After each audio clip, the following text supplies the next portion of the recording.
Yeah. Oui, Rabbi, moi j'ai deux petites questions. Si, une pour le Rambam et une pour le Chio.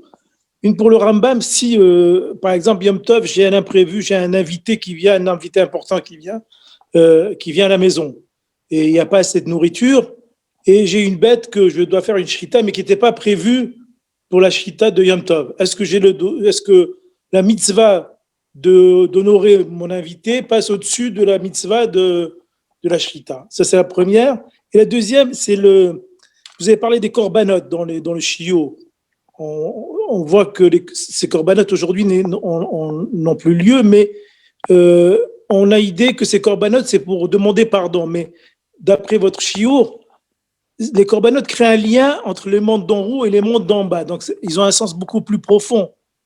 Et si vous pouvez nous dire un petit mot là-dessus aussi. Alors tout d'abord, pour dire en deux mots très simplement, il y a un débat pour un peu approfondir le sujet par rapport à la question que vous posez. Il y a un débat, mais avant le débat, que je voudrais peut-être un peu préciser pour comprendre un peu le pour et le contre. Halachiquement, on a le droit. Le Shulchan Aruch a tranché que quand il y a un besoin, quand il y a un tzorech, un besoin, pour que ce soit des invités ou bien que nous-mêmes, la famille a mangé plus que prévu, ça peut des fois arriver qu'on pense que ça va suffire tant, et finalement il y avait un très bon appétit, et quand on arrive le Yom Tov à midi, il n'y a pas assez à manger. Dès qu'il y a un besoin de tzorech Yom Tov, qui n'était pas prévu avant, la halakha nous dit qu'on a le droit de faire la shrita, même pour ceux qui n'étaient pas faits avant. Et tout à l'heure, on va revenir, je vais revenir là-dessus encore un point. Toute la notion dans le profondeur de Muktzeh, ou la notion également dans la question de préparer ou de ne pas préparer, ou la shrita ou pas la shrita, est-ce qu'on a le droit de faire Yom Tov ou pas faire Yom Tov, est basée sur un point. D'une part, nous voulons que la personne puisse faire un bon Yom Tov dans les meilleures conditions, et donc la bonne nourriture fait partie de se réjouir pendant la fête. Donc, Ochel Nefesh, comme c'était étudié dans le shiur d'hier, est permis. La Torah interdit toutes les melachot, sauf les melachot pour se nourrir. Mais le problème, il est quoi? Le problème, il est qu'ensuite, Rachamim ont dit, une minute, il y a ici une situation ça devient contre-productif. La permission de faire Yom Tov la nourriture peut être contre-productif. Ça veut dire quoi contre-productif? Que par le fait que j'ai le droit de préparer Yom Tov à manger, alors au lieu de préparer un peu et de manger aussi, je passerai toute la journée pour faire à manger. Et je mangerai très peu. C'est pour ça qu'on a fait des restrictions. Tu as un animal, ce qui est la raison pourquoi Kadosh Baruch Hu a permis de préparer la nourriture Yom Tov, c'est parce que la nourriture fraîche est mieux que la nourriture vieille qui était faite avant. Alors, dit l'halakha que ça dépend de quoi il s'agit. Faire la shrita Yom Tov, tu as le droit. Parce que la viande fraîche est mieux que la viande qui était cuite un jour avant. Par contre, préparer l'animal ne touche pas la fraîcheur. Alors, décide avant Yom Tov quels sont les animaux que tu vas utiliser. Prends les poissons et garde dans un filet, mais dans le lieu que tu ne dois pas faire la pêche pendant Yom Tov. Dans la nourriture, quand il s'agit des pâtes, faire des pâtes quelques jours avant, les pâtes seront meilleures que de fabriquer pendant Yom Tov. Ils sont trop mous qu'on les fabrique, après tout de suite on va les cuire. Faire des cornichons salés. Non, fais pas de cornichons salés pendant Yom Tov, parce que si tu les fais quelques jours avant, ils seront bien meilleurs. Donc, la halakha a tranché que ce qui est nécessaire pour avoir le bon goût Yom Tov, on nous permet de faire Yom Tov.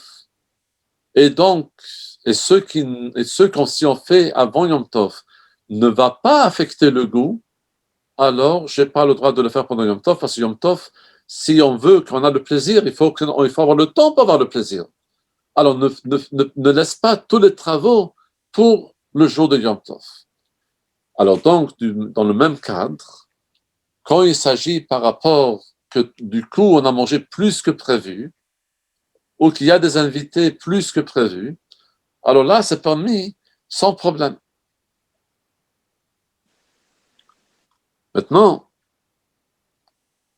la chita de Rambam, elle est d'être mahmir par rapport à Yom Tov, mais la halakha considère quand même que partout où il y a un besoin, alors c'est permis. Ça, c'est pour répondre à votre première question. J'espère que j'ai répondu. Maintenant, par rapport à vos deux questions, pardon? Oui, parfait, parfait. D'accord. Maintenant, juste pour compléter, c'est marloquet entre Rabbi Yehuda et Rabbi Shimon dans la Gemara par rapport à cette situation. Et puis Rabbi Shimon, lui, il dit que c'est pas un mourtse. Rabbi Yehuda, il dit oui que c'est mourtse. Et le Rambam, dans le Shabbat, il est mekil, parce que dit Shabbat, les gens font attention, donc là-bas, il est mekil. Et dans le Yom Tov, le fait que Yom Tov, les gens, ils ont un peu la tendance d'être légers, de ne pas être extrêmement strict. Alors, Rambam dit qu'il faut être mahmir, mais finalement, ça n'était pas retenu par le poste qui m'apprête.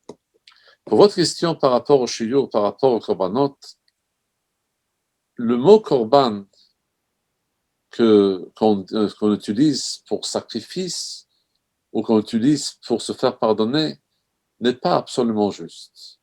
La preuve, c'est qu'il y a des korbanot qui sont prévus sans des fautes. Tous les korbanot, le korban quotidien qu'on apporte tous les matins, tous les soirs, n'est pas apporté pour une faute. Quand une personne y fait aliyah la règle pour Pessah, Shavuot et Sukkot, il n'apporte pas un korban pour se faire pardonner des fautes. Korban vient du mot kiruv, karov, proche. Un korban, c'est pour nous rapprocher de Dieu. Alors, il faut se rapprocher de Dieu dans les bonnes circonstances.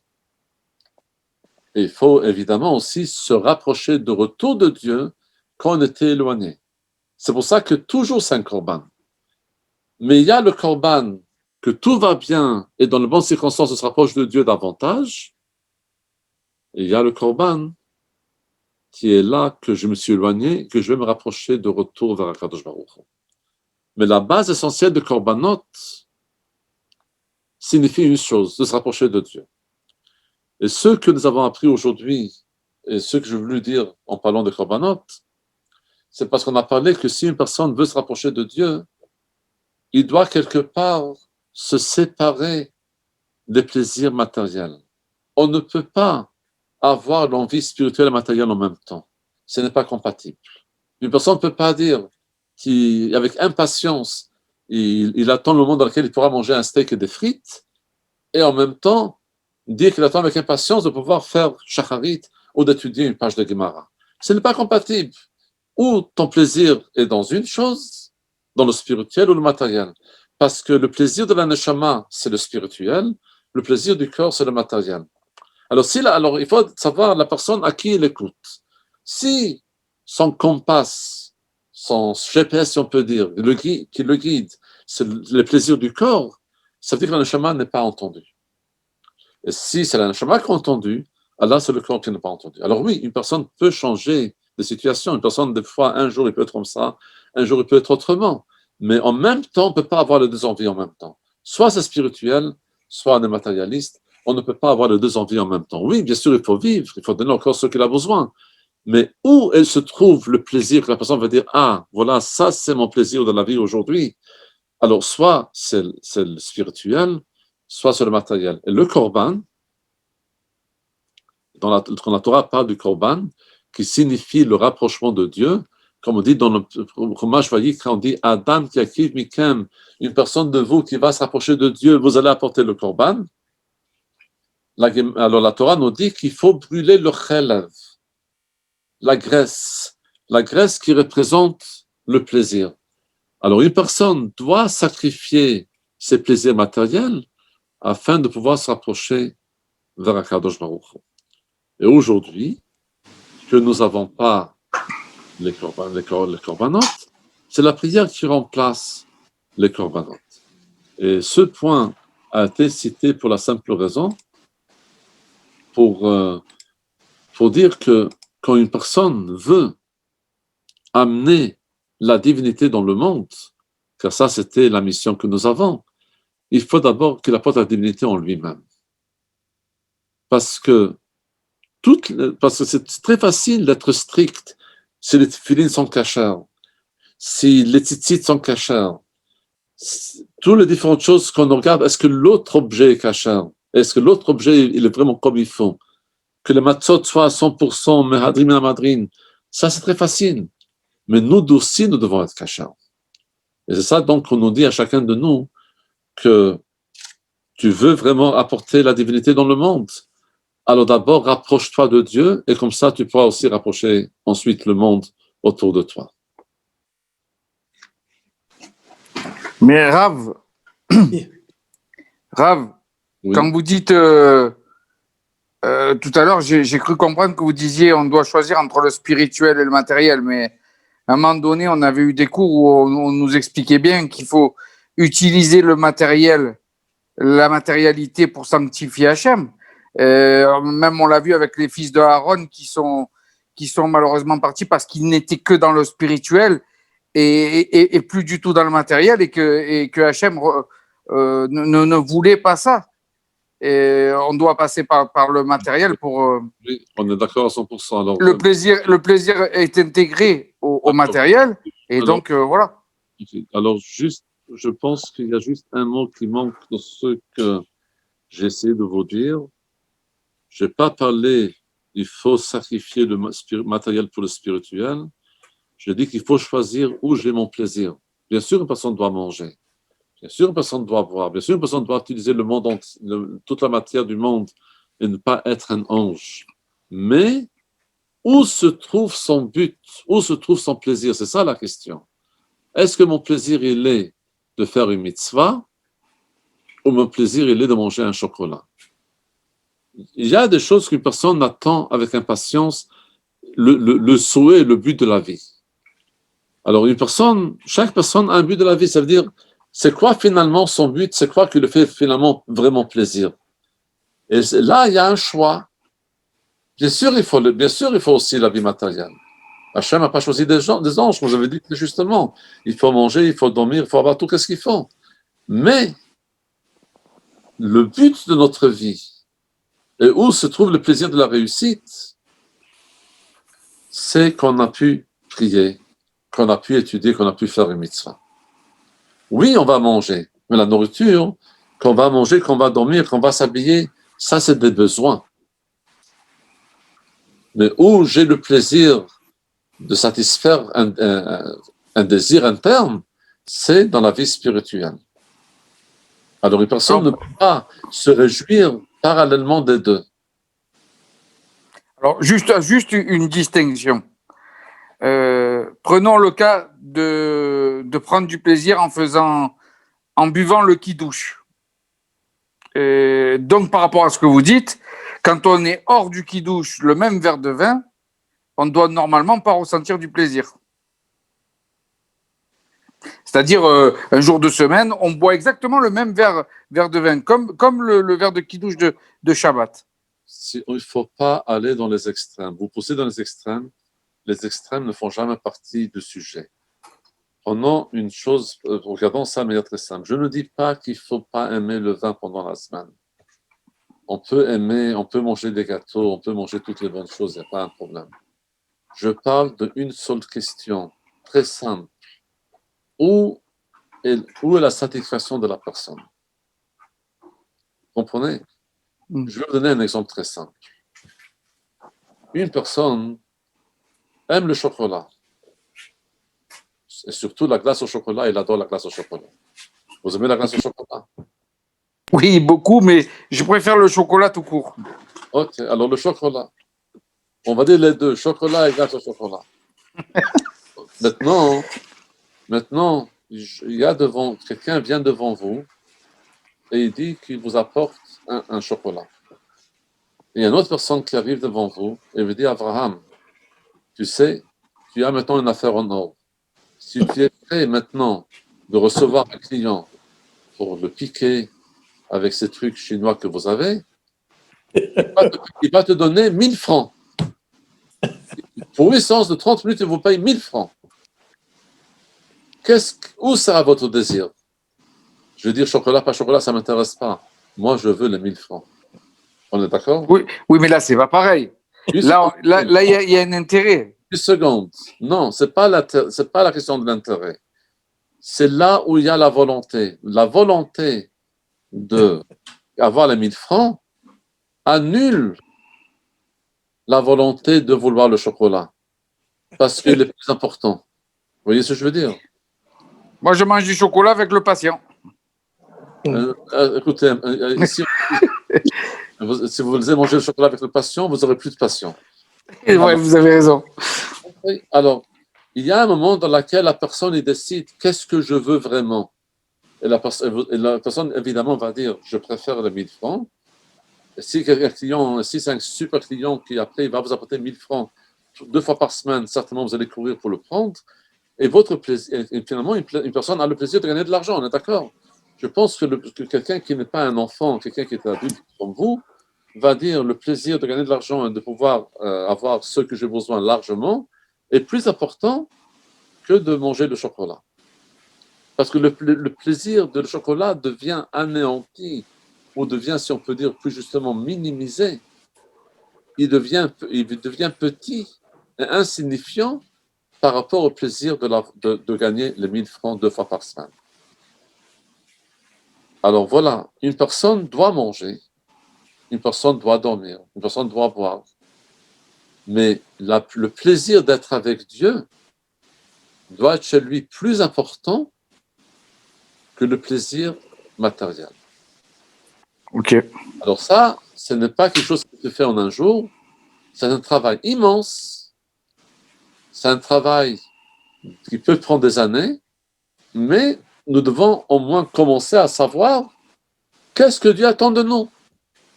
Dieu attend de nous tout simplement qu'on l'aime. Et l'amour de Dieu veut dire que l'amour de Dieu passe avant le reste. Et quand il y a de l'amour, ça veut dire qu'on veut être avec Hachem connecté. Alors, une des manières de le faire, si nous voulons que le monde se transforme par Kadosh Baruch Hu, nous devons aussi faire en sorte que notre plaisir d'être avec Hachem dépasse le plaisir du matérialisme. Vous voyez ce que je veux dire? Et oui, j'admets que c'est pas facile, c'est très facile de le dire, mais c'est très difficile de le faire. Mais voilà, c'est une obligation que nous avons de, quelque part, mettre en première priorité Hachem et la Torah Mitzvot. Je répondais à votre question? Ok. Merci beaucoup. Est-ce qu'il y a d'autres choses? Oui, Rabbi. Allez-y. Je peux poser. Merci. Alors, par rapport au chapitre de ce soir, la Trouma, elle devient Moukhtse à Yom Tov. Oui. Alors, le truc, c'est comme ça. C'est que, vu que de toute manière, nous, on ne peut pas l'utiliser parce que la Trouma est interdite pour notre utilisation. Alors, donc, automatiquement, ça devient totalement interdit de pouvoir l'utiliser. Alors, donc, il ne faut pas le faire bouger. Si par exemple, un Kohen qui a des animaux. La Trouma qui est tamée, il faut la brûler. Mais nous, on n'a pas le droit de profiter de la Trouma. Non, mais un Kohen, par exemple, qui aurait des animaux, et il veut donner sa Trouma aux animaux, il aurait une utilité. Oui, mais là, on ne parle pas d'un Kohen, on parle d'un Israël. Ah. Un Israël qui a prélevé la Trouma, lui, c'est devenu tamé. Donc, le Kohen ne peut pas le prendre, parce que le Kohen ne peut pas devenir tamé. Lui ne peut pas l'utiliser. Donc, c'est pour ça que ça devient quelque chose qui est totalement interdit. Ok. Oui, Rabbi, vous avez parlé du Tzimtzum, vous avez parlé de lumière, de la lumière qui est voilée. Mais dans votre shiur, en fait, la lumière n'est pas voilée, c'est que nous, on ne voit pas la lumière. C'est pas la lumière qui est voilée, mais c'est nous qui ne sommes pas capables de voir cette lumière. Dans le Tzimtzum, vous avez beaucoup parlé de ça. Alors, bon, alors je vais vous répondre très brièvement là-dessus et en même temps vous dire que c'est un sujet qu'il faut le développer toute une soirée au minimum. Il y a une grande discussion qui existe par rapport au Tzimtzum, si le Tzimtzum, il est réel ou il est que pour nous. Et tous les grands penseurs ont tranché là-dessus, en hébreu, leur texte était en disant Tzimtzum shelo kipshuto. Chas v'shalom de dire qu'Akadosh Baruch Hu, il est retracté, qu'Akadosh Baruch Hu, il est rapetissé. Et qu'il y a un endroit que Hachem n'est pas là. Pourquoi? Parce que nous disons très clairement dans le pasuk, mais l'autre, la Haaretz kevodo, Hachem, il est partout. Alors, il y a un tzimtzum. Il n'y a pas de tzimtzum. Le tzimtzum, il est pour nous. Nous ne voyons pas. Mais pour Hachem, il n'y a pas de tzimtzum. C'est-à-dire, pour donner là-dessus un petit exemple pour qu'on puisse un peu comprendre. Le Baal Shem Tov, il a dit que il a demandé une fois la question, quelle est la différence entre le miracle et la nature? Et il a répondu, la fréquence. La nature, c'est aussi un miracle. Mais par le fait que le miracle se répète, on ne se rend pas compte que c'est un miracle. S'il n'y aurait pas eu de soleil, et que le soleil serait levé, tout d'un coup, il y a un soleil, oulala, regarde, qu'est-ce qui se passe? Il y a un soleil. Mais par le fait que le soleil se lève tous les jours, année après année, on est habitué, ça ne nous impressionne pas. C'est la nature de l'être humain. Et je vais vous donner là-dessus un exemple très simple. Quand il y a quelqu'un qui fait une belle action, au départ, on l'apprécie, on dit bravo, c'est extraordinaire. Mais quand la personne va répéter cette bonne action pendant des mois et des années, on va plus, c'est normal. C'est pas seulement qu'on va plus apprécier. Mais si un jour il le fera pas, on va dire qu'est-ce qui se passe, pourquoi tu n'as pas fait ça? On ne va même pas penser qu'il faut être reconnaissant envers cette personne qui fait ça pendant tant d'années. La question sera uniquement fait, mais pourquoi tu n'as pas fait? C'est-à-dire des choses sont très facilement oubliées. Je vais raconter une petite anecdote par rapport à ça. Je ne sais pas si je peux prendre le temps, mais juste quelques minutes.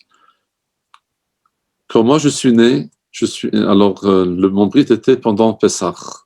À l'époque, il n'y avait pas de traiteur, il n'y avait rien de tout. Et mes parents, ils ont voulu que tout le monde vienne, que tout le monde participe et tout le monde mange à la Seuda de Pessah. Savant que mon Pessah, les gens sont extrêmement stricts. Mes parents, ils ont acheté une nouvelle vaisselle, des nouveaux marmites, tout nouveau, qui était utilisé pour la première fois pour le Brit, pour que tout le monde puisse manger, parce que voilà, tout était nouveau. Il n'y avait rien d'ancien que quelqu'un peut dire, peut-être ceci, peut-être cela. C'était que ça. Ok. Le Brit s'est très bien passé. Vous voyez, je suis encore là, Baruch Hashem. Je suis dans 20 ans, Bezat Hashem. Mais après, mes parents, donc, ils ont eu beaucoup d'assiettes, beaucoup de fourchettes, beaucoup de couteaux, beaucoup de tout. Il n'y avait pas de plastique à l'époque, donc ils ont eu vraiment beaucoup de vaisselle. Ok. Mes parents, ils ont dit, qu'est-ce qu'on va faire avec ça? Pour la maison, on n'a pas besoin de tout ça. Alors, la prochaine fois qu'il y avait une bar mitzvah ou un mariage dans la communauté, et comme ça, des gens ne savaient pas comment faire avec la vaisselle, alors on emprunte chez un, chez l'autre, chez un troisième. Alors, mes parents prêtaient la vaisselle aux gens pour utiliser pour leur événement. Ça a duré pendant quelques années. Évidemment, mes parents n'ont pas acheté la meilleure vaisselle du monde. En plus, la vaisselle à l'époque, c'était pas de Duralex. Alors, au fur et à mesure, chaque fois que quelqu'un emprunte les assiettes et tout ça, il y a toujours une assiette ou deux assiettes de moins qui reviennent parce que ça se casse. Mes parents n'ont jamais rien dit. Ils ont eu plaisir que, voilà, on peut faire une mitzvah avec cette vaisselle. Parfait. 4 ans après le Brit, il y a une personne qui vient frapper à la porte chez mes parents. Ma mère, elle ouvre la porte. Et la personne, elle dit, je viens pour prendre chez vous les ustensiles des smachot. Ça veut dire, ce n'est plus, est-ce que je peux emprunter votre vaisselle, s'il vous plaît? Mais vu que vous êtes le dépositaire des ustensiles de smachot, je viens chez vous chercher les ustensiles de smachot. Mon père n'était pas là, ma mère, elle prend les 2 cartons qu'il y avait, elle lui donne. Et combien il y a? Alors, ma mère a dit, il y a maintenant environ une quarantaine, pour 40 personnes. Mais on m'a dit qu'il y avait 80. Où sont les autres? Ma mère a dit, au fur et à mesure, ça s'est cassé. Et pourquoi vous êtes responsable? Vous ne pouvez pas faire quelque chose que si quelqu'un casse, qu'il paye. Voilà, il y a déjà la reproche. Ma mère n'a rien répondu et c'est tout. Qu'est-ce qu'on voit d'ici? On voit d'ici une chose, que l'habitude d'un acte par quelqu'un, si uniquement il ne précise pas que l'acte est grâce à lui, la nature humaine l'oublie et l'ignore, jusqu'à de penser même que c'est normal.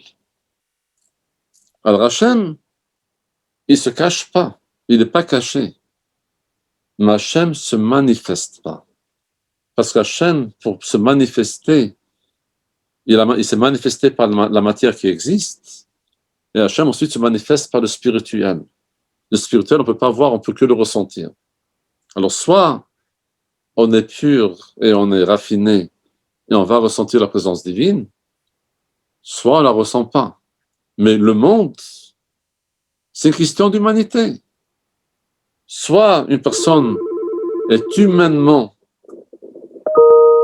dans une situation dans laquelle il dit, voilà, s'il y a un monde, il y a un créateur, et donc je serai reconnaissant vers ce créateur. Je cherche à savoir grâce à qui j'ai cette vaisselle, et donc je suis reconnaissant. Je cherche à savoir grâce à qui j'ai un monde, et je suis reconnaissant à ce créateur du monde. Soit on est juste un consommateur, j'ai tout devant moi. Quelle différence qu'il a fait? Tant que j'ai ce que j'ai besoin, tout va très bien. Donc, ce que je veux dire, Hachem n'est pas caché, mais Hachem ne se manifeste pas pour nous dire « je suis là ». Parce qu'Hachem a compté sur nous, sur l'être humain, d'être suffisamment humain et suffisamment raffiné que quand on reçoit quelque chose, on cherche à savoir d'où ça vient, grâce à qui, et dire merci. Merci beaucoup. Tout simplement Merci. le mot d'Ani qu'on dit vers Hachem tous les jours. Voilà, le mot d'Ani. Il y a des gens qui le disent machinalement, mais en vérité, il faut le dire avec cœur. Et c'est là tout le truc. Là est basée toute l'histoire. Alors, en vérité, il n'y a pas un tzimtzum. Mais parce que tous les jours le soleil se lève, tous les jours le soleil se couche, il y a l'hiver, l'été, l'automne, le printemps, tout fonctionne comme une montre suisse, ça tourne un jour après l'autre, un système qui fonctionne et qui est tellement bien rodé. Alors, il y a celui-là qui va chercher d'où ça vient, et celui-là qui va dire, il n'y a personne qui m'oblige, il n'y a personne qui me dit c'est grâce à moi, il n'y a personne qui me demande de payer, il n'y a personne qui me dit que c'est lui qui le fait. Qu'est-ce que je vais chercher qui sait? Mais notre père Abraham Avinu, lui qui était le chesed, qui était la bonté, il a dit, je profite d'un monde, il faut savoir qui me donne ce monde. Je ne peux pas profiter comme ça jour après jour et ne pas savoir d'où ça vient. Alors il a cherché et il n'a pas trouvé. Alors il a dit, quelqu'un en train de me donner cette vie, il faut que je sache qui c'est. Et puis il a demandé, celui-là qui me donne, je veux qu'il se dévoile vers moi pour me dire qui est-il et comment je peux le remercier. Et quand Abraham Avinu a insisté sincèrement en disant, je veux que le maître du monde, qui me donne le monde tous les jours et qui m'a créé, se dévoile à moi pour me dire qui est-il, pour que je puisse le dire merci. Alors Hachem s'est dévoilé vers Abraham Avinu. Donc, le tzimtzum, il est qu'il n'y a pas de manifestation et que la répétition tous les jours, vous voyez, si Si ça aurait été simplement que quand on prie, on reçoit, quand on prie pas, on reçoit pas, on aurait su qu'il y a quelqu'un qui donne. Mais à partir du moment on reçoit toujours pour qu'il y ait le libre arbitre, alors effectivement, on ne se rend pas compte. Mais en vérité, tout se trouve dans notre esprit. J'espère que je répondais à votre question. Ben, merci pour ces lumières. Ok, alors, que de bonnes nouvelles, mais c'est un sujet encore à continuer à l'occasion. Alors, on vous souhaite tous une très bonne soirée. Merci beaucoup. Bonne nouvelle. Merci. Je suis obligé de vous laisser parce qu'il y a un rendez-vous là qui est en train d'arriver. Merci beaucoup. Je vous souhaite tous une très bonne soirée, plein de bénédictions. Qu'Hachem vous apporte bracha, vatzlacha dans tout ce que vous faites pour vous et votre famille, pour toutes les bonnes choses. Merci pour le message. Que vous soyez tous bénis avec toutes les brachot de Alavet. Et Merci beaucoup. Pour Rebord qui organise toutes les vidéos. Merci beaucoup.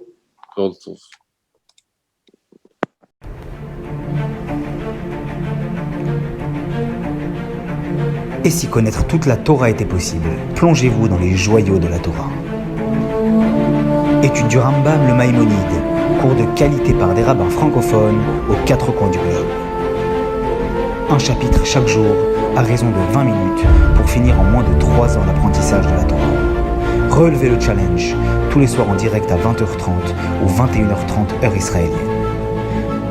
Nos cours sont accessibles à tout moment, YouTube, Facebook et sur notre site torah24.com.